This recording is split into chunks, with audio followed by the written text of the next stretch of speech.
أعوذ بالله من الشيطان الرجيم بسم الله الرحمن الرحيم فتلقى آدم من ربه كلمات فتاب عليه إنه هو التواب الرحيم۔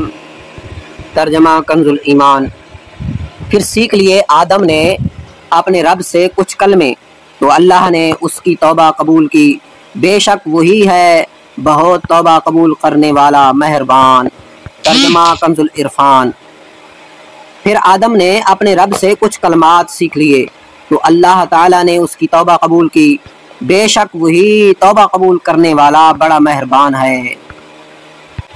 تفسیر صراط الجنان۔ فَتَلَقَّى آدَمُ مِن رَّبِّهِ كَلِمَاتٍ۔ پھر آدم نے اپنے رب سے کچھ کلمات سیکھ لیے۔ حضرت آدم علیہ السلام نے اپنی دعا میں یہ کلمات عرض کیے: رَبَّنَا ظَلَمْنَا أَنفُسَنَا وَإِن لَّمْ تَغْفِرْ لَنَا وَتَرْحَمْنَا لَنَكُونَنَّ مِنَ الْخَاسِرِينَ۔ اے ہمارے رب، ہم نے اپنی جانوں پر زیادتی کی، اور اگر تو نے ہماری مغفرت نہ فرمائی اور ہم پر رحم نہ فرمایا تو ضرور ہم نقصان والوں میں سے ہو جائیں گے۔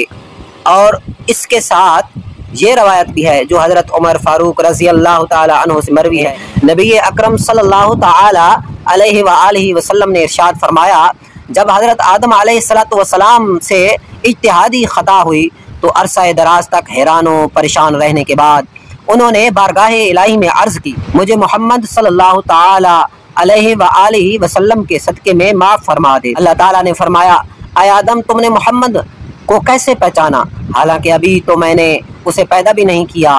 حضرت آدم علیہ السلام نے عرض کی، اے اللہ عز و جل، جب تو نے مجھے پیدا کر کے میرے اندر روح ڈالی اور میں نے اپنے سر کو اٹھایا تو میں نے عرش کے پایوں پر لا الہ الا اللہ محمد رسول اللہ لکھا دیکھا تو میں نے جان لیا کہ تو نے اپنے نام کے ساتھ اس کا نام ملایا ہے جو تجھے تمام مخلوق میں سب سے زیادہ محبوب ہے۔ اللہ تعالیٰ نے فرمایا، اے آدم، تو نے سچ کہا، بے شک وہ تمام مخلوق میں میری بارگاہ میں سب سے زیادہ محبوب ہے۔ تم اس کے وسیلے سے مجھ سے دعا کرو، میں تمہیں معاف کر دوں گا، اور اگر محمد نہ ہوتے تو میں تمہیں پیدا نہ کرتا۔ بارگاہ الہی کے مقبول بندوں کے وسیلے سے دعا مانگنا جائز ہے۔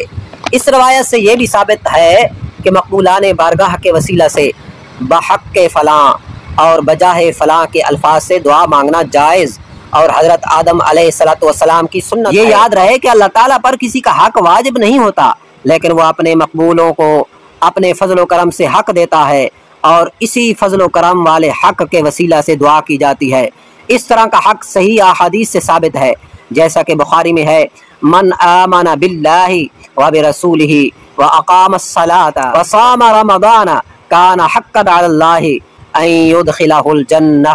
جو اللہ اور اس کے رسول پر ایمان رکھے اور نماز قائم کرے اور رمضان کے روزے رکھے تو اللہ عز و جل پر حق ہے کہ اسے جنت میں داخل کرے۔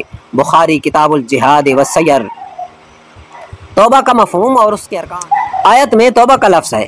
یہ لفظ جب اللہ تعالیٰ کے لیے آئے تو اس کا معنی ہے اللہ تعالیٰ کا اپنی رحمت کے ساتھ بندے پر رجوع کرنا ہے یا بندے کی توبہ قبول کرنا ہے، اور یہ لفظ جب بندے کے لیے آئے تو دوسرے مفہوم میں ہے، یعنی بندے کی توبہ قبول کرنا ہے۔